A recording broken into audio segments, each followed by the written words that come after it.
Tournament শুরুর আগে নামি দামি ক্রিকেটার দলে ভিড়িয়ে আসরের আলোচিত দল ঢাকা ক্যাপিটালস ও রংপুর রাইডার্স, কিন্তু শেষ প্রান্তে এসে দুই দলই লড়াই করছে টেবিলের তলানি থেকে। রংপুর ৪ নম্বর পজিশন ধরে রাখলেও এখনও নিশ্চিত হয়নি প্লে অফ। অন্যদিকে প্লে অফের সমীকরণে টিকে থাকার মিশনে do or die match Dhaka ক্যাপিটালসের।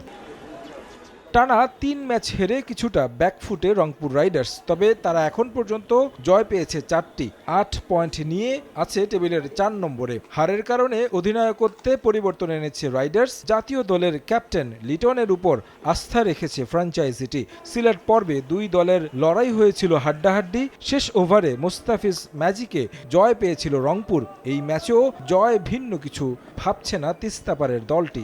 Match আগাইতে পারি তাহলে তো অবশ্যই যেটা বলে টপ ফাইনালে যাওয়ার জন্য। সো অপশন এখনও হাতে আছে, এমন না যে আমি এমন একটা সময় হাতে নিয়েছি যেখান থেকে কামব্যাক করার বা কোনো অপশনই নেই। স্টিল অনেক অপশন আছে, যদি আমরা ভালো ক্রিকেট খেলতে পারি তো সুযোগ আসবে। ঢাকা ক্যাপিটালসের জন্য ম্যাচটা শুধু আসরে টিকে থাকার নয়, একই সঙ্গে মর্যাদা রক্ষারও। দুই দলের লড়াইটা নানা কারণে ক্লাসিক্যাল, তবে ঢাকা আছে একেবারে খাদের কিনারায়। হারলেই টুর্নামেন্ট থেকে ছিটকে যাবে।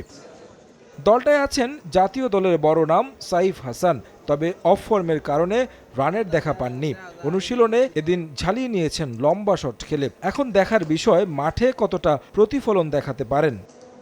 ইনজুরি কাটিয়ে মাঠে ফিরতে প্রস্তুত তাসকিন ও সাইফুদ্দিন। দলটার তরুণ ব্যাটার আব্দুল্লাহ আল মামুন তাই স্বপ্ন দেখছেন রংপুরকে হারানোর। দুইটা ম্যাচ যদি জিততে পারি ইনশাল্লাহ, আর অপর টিম যদি ওইদিকে হারে তাহলে ইনশাল্লাহ আমাদের স্টিল চান্স আছে। এখানে আমরা আমাদের হোম গ্রাউন্ড বলতে গেলে, কারণ আমরা যেহেতু ঢাকা টিম, আমাদের অনেক সাপোর্টাররা আসবে, এটা আমাদের জন্য খুব ভালো। স্টার্টটা ভালো করতেছি। স্টার্ট করার পরে আমি চেষ্টা করতেছি লম্বা করতে, কিন্তু কোনো কারণে হচ্ছে না। আমি চেষ্টা করব, ফাইন্ডিংটা করতেছি ইনশাল্লাহ। পরে যদি কখনো লম্বা ইনিংস খেলতে চাই, প্র্যাকটিসটা ভালো মতো চেষ্টা করব, আর আবার সেট হইলে বড় করার চেষ্টা করবো ইনশাল্লাহ। সিলেট পর্বে দুই দলের দেখায় ৫ রানে জয় পেয়েছিল রংপুর রাইডার্স। তারেক হাসান শিমুল, সময় সংবাদ, ঢাকা।